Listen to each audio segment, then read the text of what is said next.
That was okay. It was a nice way to end this trifecta of sorts with Manu having problem after problem, but there were a couple of odd situations that I'm hopefully going to get into. So the challenge is, I do like how this time it wasn't as obvious as to who the victors would be, because the last two immunity challenges, it was pretty obvious Manu would lose. This time it wasn't as obvious, though kind of fitting that they would lose, and I myself was kind of hoping that that would happen, because then it would mean that the guy who found the advantage on the yellow tribe, he would have like a perfect record in that area. But here's the interesting thing. Even though Manu won the reward challenge, the guy didn't opt to steal the reward. They didn't even mention it. So that led me to think, actually, there's a decent possibility Manu is going to win immunity, but then they don't. So that means that the guy's advantage is useless. Unless they meant third tribal after the merge, but I really don't think that they meant that, because like even Steven in his know-it-alls bit, he seemed to think that it meant third tribal, meaning this episode. So that's really odd how they didn't even spare that little bit of time to have him discuss that. And given how long it seems like we're going to be without having any exit interviews, it's going to be forever before we figure out the answer to that question. So that's really odd. I really do think they could have fit that in this episode. Like, they had time to fit all the back and forward with the chicken bit, which is, I think, the next appropriate thing to talk about. Come on, Wendy, what's your problem? Like, you have watched this show a lot, and you yourself admit you eat meat in real life. So, you're just being totally stupid. Oh, but it's actually alive. I don't want to hurt it. Okay. Are you the type of person that'll smash a spider or an ant or a bee without thinking about it?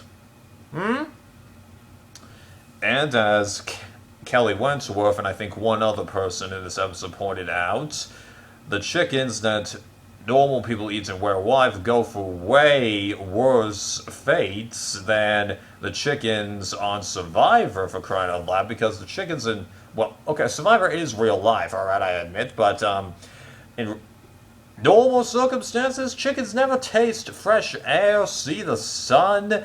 Half of the time they can barely move, they're debeaked, plucked to ribbons. You know? Imagine yourself being in that situation, whereas, at least on Survivor, for a good amount of the time, they've got fresh air, can walk around a little bit, can settle themselves down, can communicate with each other, although what they communicate to each other, I have no clue, and, Come on! The fed, natural stuff instead of, like, dead chicken, which I think is what they do half the time for these, cows, hogs, and chickens that they keep in captivity. I know there's more than those three, but that's almost all of it right there. Right. So it's just stupid that she's undoing that, and then she even tries to steal the flint. Eventually, they're going to notice, and if your excuse is, well, they can make fire from scratch, it's a lot harder to do that, although I think it does get easier after you've done it the first time. At least I seem to recall that from old school Survivor, and, she's a dead woman walking in this situation, honestly, especially if they ever find out, although I'm really surprised no one was able to read her in that regard. Like, David's that sure about it? Like, this is the guy who was able to figure out that Jessica was in big trouble in Millennials vs. Gen X. You know? So if he can read the... Well, then again, though, that's totally different. Oh, well.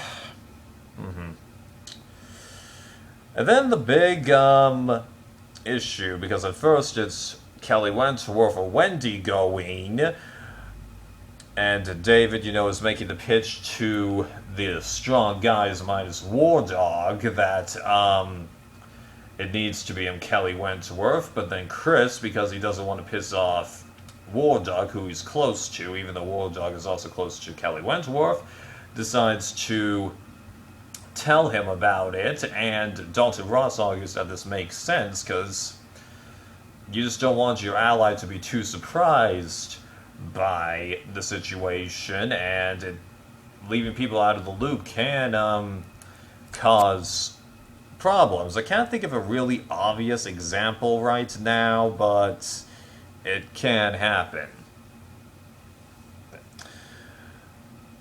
So then War Dog gets extremely annoyed, feeds information to other people, and then all of a sudden, without really having done anything to get himself the bullseye, Chris becomes the target, and then once you get to Tribal Council, everyone besides Chris and Wendy vote him out. So, what happened to convince David and Rick to vote him out? Because they could have easily gone to Chris and said, hey, the plan is to vote you out, we can help you, but you gotta vote for Kelly Wentworth. You have no choice now.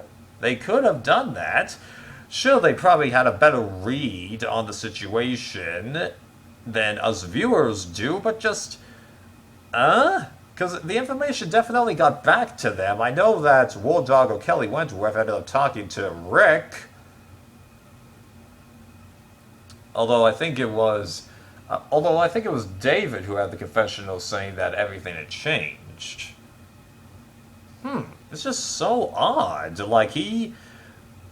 First David gets on this against Kelly Wentworth train fairly quickly when he admits that he, liked her as a player, and then, I don't know, admired her, but something like that, and then just time and time again, he doesn't vote her out, because it's only been Wendy and Reem that have voted against Kelly Wentworth, if memory serves.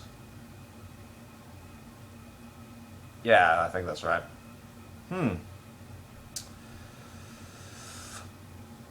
So, because of the fact that this advantage thing supposedly ended in this episode, it wouldn't surprise me if they're going to do a switch next episode, but at the same time, I'm wondering why would they do a switch if there's an odd number of people? Well, they could, but wait. Oh, but since there's 18 people and 3 are gone, okay, you could do the expansion.